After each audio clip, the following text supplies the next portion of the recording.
up 10. I think we even maybe went up 14 at one point, but a lot of the night it was closer than that, and it got real close down the stretch. I don't remember Holt playing Hazlitt boys basketball in some time. How did this game get scheduled? Last year it started up again, and hopefully it'll stay for a while. I mean, it's I think two good programs, and it's a good test for both of us. So it was good. Are the Rams getting better, or are you just treading water right now, or where are you with this part of the season, where we are at the moment? I don't know. I think we're getting better. We played a really tough schedule so far, playing, Pioneer and Waverly and Hazlitt, and then, of course, Pershing. So, we've had some really tough non-league tests already. So I think that's going to, hopefully we'll see here in the next couple weeks if we've improved or not. That's for sure. You got 2 games with Eastern coming up. I know I'm jumping ahead of myself. Who have you got Friday night? We've got a real tough stretch coming up. We've got Jackson coming in, who gave Eastern a real dogfight the other night. Even though Jackson hasn't won a lot of games, that's a really talented team there. And then we go on the road for a while. We've got Eastern, and then Everett, and then Okemos. I think all 3 on the road, and I don't remember after that. But we've definitely got a tough stretch coming up. So you're saying Eastern is the second game you have now after playing Friday night against Jackson. Am I correct in saying that? Oh, no, we have a bye next Tuesday, so Eastern will be the next one up after Jackson. Right, okay. Am I correct in saying it appears to me at this point that Eastern and Holt are the 2 top teams in the area amongst the boys?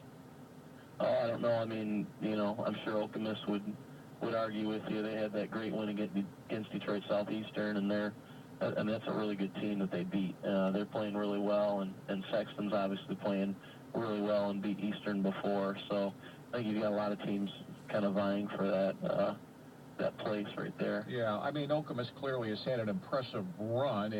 Eastern beat him by 15, but I think Dan wants another shot at him because they didn't make any free throws that night. And like you say, they beat Detroit Southeastern, which caught some eyes because I think everybody thought Southeastern was just going to run over them.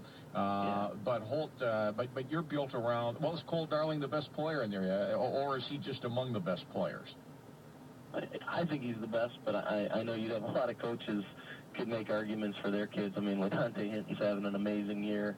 John Horford's having an amazing year. The both guards at Okemos are having amazing years. I mean, we're pretty blessed in this area to have so many good players. Yeah. Matt, are any of your other players besides Darling getting recruited?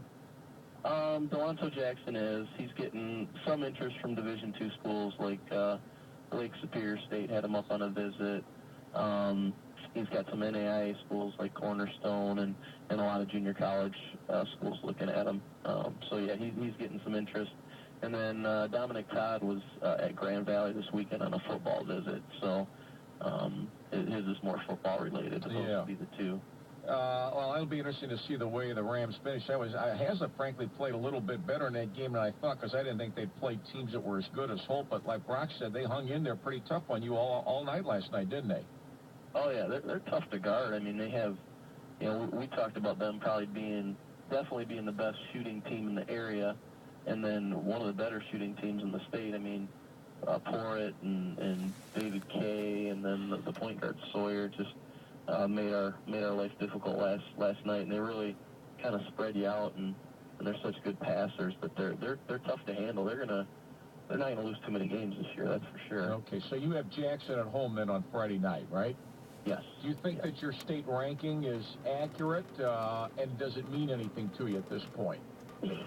I don't know. It's nice for the kids. I don't know. I mean, we certainly didn't show we deserved our state ranking when we played Pershing. I mean, it was we were leading for a lot of the first quarter, and then they went way ahead, and then we cut it to 5 or 6 in the second half. But it never really felt like, after the first quarter, it never really felt like a game that we were. Even when we got it close, it just didn't feel like a game we were going to win. But it was good for us to see that kind of pressure early. Sometimes you don't handle presses and pressure early on. It was only game 3, so if nothing else, it's going to prepare us for some of the teams in our league that really get after you. And then I think the good thing, too, is, in the back of our kids' minds, they know they've got to continue to work because, that night we didn't necessarily show that we were a top 10 team. Right. Well, the Rams are off to a good start. They only have one loss so far. That was it, and they won over Hazlitt last night, 66-58. They host Jackson on Friday night. Matt, I appreciate the thoughts. Stay in touch. We'll talk to you again soon. Okay, take care, guys. Talk to you soon. Matt Essell, the boys head basketball coach at Holt High School. Our lines are filled on this You Pick 'em Day. Callers stay right there. We're bringing Joe Rexroad into